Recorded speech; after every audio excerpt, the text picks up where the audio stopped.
Hello everyone. एक बार फिर से आप सभी का एजुकेशन राइज पर स्वागत है। बच्चों, हम कर रहे हैं हिस्ट्री के 5000 प्रश्नों की सीरीज और इस सीरीज का हमारा ये नेक्स्ट वीडियो है। आइए करते हैं शुरू। नेक्स्ट आज का हमारा पहला प्रश्न है, क्रम के हिसाब से 28 नंबर है कि मनुस्मृति से आप क्या समझते हैं, इसकी रचना कब हुई थी। ये परीक्षा में पूछा गया प्रश्न है। इसका रचना काल ध्यान रखना पूछा गया है, तो आप लोग याद रखेंगे। तो देखो, मनुस्मृति जो है ये धर्म शास्त्रों और धर्म सूत्रों में सबसे बड़ा ग्रंथ है। जो धर्म शास्त्र और धर्म सूत्रों की बात होती है, जिसमें कई सारी चीजों का उल्लेख है, उसमें से ये भी एक है और ये सबसे बड़ा ग्रंथ है। इसका संकलन काल 200 ईसा पूर्व से लेकर के 200 ईस्वी के मध्य हुआ था। मतलब ये 400 वर्षों का जो समय काल रहा था, 200 ईसा पूर्व से लेकर 200 ईस्वी, इस दौरान इसका संकलन किया गया है। और साथ ही साथ मनुस्मृति जो है, इसे भारत का सबसे प्राचीन विधि ग्रंथ भी माना जाता है। ये भी आपको बात ध्यान रखनी है। नेक्स्ट है हमारा अगला क्वेश्चन कि 29वां प्रश्न है, जातक कथाएं अथवा जातक कहानी क्या है। तो भगवान बुद्ध के पूर्व जन्मों की कहानियों का संकलन जो है वो जातक कथाओं के नाम से जाना जाता है। भगवान बुद्ध के जो पूर्व के जन्मों के बारे में जो कहानियां लिखी हुई है वो जातक कथाएं कहलाती है। आगे बढ़ते हैं। अगला है 30वां प्रश्न, सातवाहन कुल के किस शासक ने शक राजा रुद्रदामन के परिवार से विवाह संबंध स्थापित किए थे। जो सातवाहन शासक थे, जो अपने नाम के आगे अपनी माताओं के नाम लगाते थे, तो कौन सा शासक था जिसने शक शासक रुद्रदामन के परिवार से वैवाहिक संबंध स्थापित किए थे। आंसर इसका है कि सातवाहन शासक गौतमी पुत्र श्री सातकर्णी ने शक शासक रुद्रदामन के परिवार से वैवाहिक संबंध स्थापित किए थे। नेक्स्ट 31वां प्रश्न, राजाओं का घर किसे कहा जाता है। तो मगध साम्राज्य की जो प्रथम राजधानी थी, आपको ये प्रश्न भी बन सकता है कि मगध की पहली राजधानी कौन सी थी। तो मगध साम्राज्य की पहली राजधानी राजगृह या फिर राजगीर के नाम से भी जाना जाता है। तो इसे राजाओं का घर कहा जाता था। जैसे नाम से स्पष्ट है, राजगृह मतलब राजाओं का गृह मैंने घर, तो राजाओं का जो घर के नाम से इसे जाना जाता था। और ये मगध की जो प्रथम राजधानी के नाम से कई बार प्रश्न पूछा जाता है कि मगध की पहली राजधानी कौन सी थी, तो आप लोग याद रखिएगा। बच्चों आगे बढ़े इससे पहले मैं आपको बता दूं कि ये जो हिस्ट्री के हमने 5000 प्रश्नों की सीरीज जो शुरू करी है, इसके सारे वीडियोस और इसकी सारी पीडीएफ आपको हमारे ऐप में मिलेगी। हमारा ऐप है एजुकेशन राइज। आप ऊपर राइट कॉर्नर में आप देख सकते हैं, लोगो इस टाइप का आपको दिखेगा। प्ले स्टोर से आप डाउनलोड कर सकते हैं। इस वीडियो के डिस्क्रिप्शन में लिंक भी मिल जाएगी, जहां पर हमने मॉडल पेपर्स, कंप्लीट कोर्सेज और ऑनलाइन टेस्ट सीरीज, बहुत सारी चीजें लॉन्च करी है जो आपके एग्जाम के लिए आपकी हेल्प करेगी। इसके अलावा हमारा एक टेलीग्राम चैनल है, हमारा व्हाट्सएप ग्रुप है, व्हाट्सएप चैनल है, जिसका नंबर भी इस वीडियो के डिस्क्रिप्शन में दिया हुआ है। आप उसे भी ज्वाइन कर सकते हैं, मैं आपको आगे नंबर भी लिखा दूंगा। चलिए आगे बढ़ते हैं और अगला प्रश्न देखते हैं। नेक्स्ट प्रश्न है हमारा, धम्म क्या है। तो बच्चों, मौर्य सम्राट अशोक ने अपनी जनता के नैतिक उत्थान के लिए जिन आचार संहिताओं का निर्माण किया था, जिन आचारों की संहिता प्रस्तुत की थी, उसे ही धम्म कहा गया है।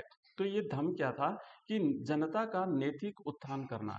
जनता के नैतिक उत्थान के लिए जिन नियमों का प्रकाशन करवाया था अशोक ने, वही अशोक का धम्म कहलाता है। और इसने धम्म के प्रचार के लिए अनेक अधिकारियों की नियुक्ति भी की थी। आगे बढ़ते हैं। नेक्स्ट अगला हमारा प्रश्न है बच्चों 33वां 33, कि किन्हीं दो हड़प्पा स्थलों के नाम बताइए जहां पर पूरी बस्ती किले बंद थी। मतलब हड़प्पा के वो स्थल बताइए जहां जो बस्ती रहती थी उनको किले के भीतर बसाया गया था, उनकी सुरक्षा की गई थी। तो पहला तो है धौलावीरा, जो कि गुजरात में है, और दूसरा है लोथल, तो ये भी गुजरात में है। ये दोनों ही हड़प्पा स्थल गुजरात में स्थित है। धौलावीरा आपको याद होगा, जो पानी के संरक्षण के लिए जाना जाता है, और लोथल जो कि एक गोदीबाड़ा भी था यहाँ पे, और ये एक बंदरगाह का काम करता था, गुजरात में समुद्र तट पर स्थित है। ये दोनों बस्तियां जो थी ये किलेबंद थी, आप इसे याद रखिएगा। अगर प्रश्न पूछा जाता है कि हड़प्पा सभ्यता के किन्हीं दो बड़े स्थलों के नाम लिखिए, तो आप लिखेंगे हड़प्पा और मोहनजोदड़ो। आगे बढ़ते हैं। अगला क्वेश्चन हमारा चौथा, प्रयाग प्रशस्ति क्या है। तो बच्चों, प्रयाग प्रशस्ति जिसकी रचना हरिसेन ने की थी, और ये हरिसेन जो है ये समुद्रगुप्त के दरबारी कवि थे। समुद्रगुप्त जिन्हें भारत का नेपोलियन कहा जाता है। तो समुद्रगुप्त के दरबारी कवि हरिसेन ने प्रयाग प्रशस्ति की रचना की थी और इस प्रयाग प्रशस्ति में समुद्रगुप्त की दिग्विजयों का विवरण इसमें दिया गया है। बच्चों हिस्ट्री के हम कर रहे हैं 5000 प्रश्नों की इस सीरीज, और जितने भी इंपॉर्टेंट क्वेश्चंस बनते हैं आपके एग्जाम में, अगर आपने 5000 प्रश्न देख लिए तो मैं गारंटी के साथ कहता हूं आपके सारे के सारे क्वेश्चंस इसी में से मिल जाएंगे। ये हमारी पूरी सीरीज आपको इसकी प्लेलिस्ट बनी हुई है यूट्यूब पे, तो आप वहाँ प्लेलिस्ट में जाकर के भी इसे देख सकते हैं। और एक साथ एक बड़ा वीडियो भी आपको मिलेगा जिसमें सारे के सारे क्वेश्चंस भी आपको मिल जाएंगे। इसके अलावा हमने पॉलिटिकल साइंस की 5000 प्रश्नों की सीरीज शुरू करी है, हिंदी कंपलसरी की हमने 2000 प्रश्नों की सीरीज शुरू करी है। सारी अलग अलग प्लेलिस्ट है जो आपको हमारे चैनल पे मिल जाएगी, आप वहाँ से देख सकते हैं। हमारी लाइव क्लासेस होती है शाम को एवरी डे 8:30 बजे, तो आप लोग अगर ज्वाइन करना चाहें तो कर सकते हैं, जहां पर हम एमसीक्यूज टाइप के क्वेश्चंस करते हैं जो परीक्षा में आने वाले हैं, इंपोर्टेंट क्वेश्चंस हैं और जो पिछली परीक्षाओं में पूछे गए हैं वो प्रश्न भी हम इसमें शामिल करते हैं। इसके अलावा मैं बताता हूं कि अगर आप वास्तव में सीरियस हैं और अगर आप टॉपर बनना चाहते हैं तो आपको पिछले वर्षों के जो पेपर्स रहे हैं बोर्ड के प्रीवियस ईयर्स के 2010 से लेकर के अभी तक के जो एग्जाम्स हुए हैं वो सारे के सारे पेपर्स आपको देख लेने चाहिए। और वो पेपर आपको हमारे ऐप में मिल जाएंगे। आप तो किसी भी कोर्स में जाएंगे, जैसे हिस्ट्री के पेपर चाहिए तो हिस्ट्री के कोर्स में जाएंगे तो वहां पर आपको नीचे एक फोल्डर बना हुआ है जहां हमने प्रीवियस ईयर्स पेपर 2010 करके 2010 टू लेटेस्ट 2023 तक वहां पे लिखा हुआ है। तो वहां पे आपको सारे के सारे पेपर्स मिल जाएंगे। आप जरूर देखिए कि पिछले वर्षों में बोर्ड किस तरीके से प्रश्न पूछता आया है और कौन कौन से प्रश्न पूछे गए हैं, आगे आने वाले एग्जाम्स में आपको तैयारी करने में हेल्प मिलेगी। इसके अलावा जो पिछले वर्षों के जो टॉपर्स स्टूडेंट रहे बच्चों, उनकी कॉपीज भी आपको जरूर देख लेनी चाहिए। इससे पता चलता है कि बोर्ड में कैसे लिखा जाता है। हालांकि आप 10th का एग्जाम दे चुके हैं पर फिर भी थोड़ा सा अगर आप और अच्छी तैयारी के साथ जाएंगे तो बिल्कुल आपको थोड़ा मोटिवेशन मिलेगा। कॉपी जरूर देख लेनी चाहिए और ये कॉपीज भी आपको हमारे ऐप में ही एक अलग से फोल्डर है टॉपर्स स्टूडेंट कॉपी, वहां पे आपको ये सारे की सारी कॉपीज बच्चों मिल जाएगी, जरूर देखिएगा एक बार। चलिए आगे बढ़ते हैं। नेक्स्ट हमारा 35वां प्रश्न है कि कुषाण और गुप्त शासकों द्वारा जारी किए गए सोने के सिक्कों में एक अंतर बताइए। पहले तो मैं आपको बता दूं कि भारत में सबसे पहले सोने के सिक्के जारी करने का जो प्रमाण मिलता है वो कुषाण शासकों के द्वारा मिलता है। तो कुषाणों ने भी सोने के सिक्के जारी किए थे, गुप्त शासकों ने भी सोने के सिक्के जारी किए थे, लेकिन इन दोनों के द्वारा जारी किए गए सोने के सिक्कों में अंतर क्या है। तो देखो हम बात करेंगे कि कुषाण शासकों के द्वारा जारी किए गए सोने के सिक्के वजन और आकार में तत्कालीन रोमन सम्राटों एवं ईरान के पार्थियन शासकों द्वारा जारी किए गए सिक्कों के एकदम बराबर थे। मतलब वो सिक्के जितने बड़े थे, वजन में जितना वजन था उनका, आकार था, उसके हिसाब से बिल्कुल बराबर था। लेकिन गुप्त शासकों के द्वारा जारी किए गए सोने के सिक्के उच्च कोटि के थे। तो ये सिक्के और भी ज्यादा जो है वो एक अच्छी क्वालिटी के सिक्के गुप्त शासकों के द्वारा जारी किए गए थे। तो ये अंतर है दोनों में, आप ध्यान रखिएगा। नेक्स्ट है हमारा 36वां प्रश्न, हड़प्पा सभ्यता के लोगों द्वारा सिंचाई के लिए प्रयोग में लाए जाने वाले साधनों के नाम लिखिए और उदाहरण भी दीजिए। तो हड़प्पा सभ्यता यानी सिंधु घाटी सभ्यता के लोग सिंचाई के लिए कौन से साधन प्रयोग में लाते थे। इंपोर्टेंट प्रश्न है, एग्जाम में पूछा जा सकता है। आप लिखेंगे कि हड़प्पा सभ्यता के लोगों के द्वारा मुख्यतः नहरों का, कुओं का और जलाशयों का प्रयोग सिंचाई के लिए किया जाता था और इन सबके प्रमाण भी मिलते हैं। अगर हम बात करें नहरों के अवशेष की, तो आपने नाम सुना होगा सोरतुघई, जो कि बिल्कुल उत्तर में स्थित है, उत्तर पश्चिम हम कह सकते हैं, अफगानिस्तान में स्थित है सोरतुघई। ये सोरतुघई आप जरूर याद रखिए, कई बार प्रश्न भी पूछा जा सकता है कि सिंधु घाटी सभ्यता का सबसे उत्तर पश्चिम केंद्र कौन सा था, तो वो सोरतुगई है और ये अफगानिस्तान में स्थित है। तो यहाँ पर जो है हड़प्पाई नहरों के अवशेष मिले हैं। इससे ये पता चलता है कि हड़प्पाई लोग नहरों से भी सिंचाई करते थे।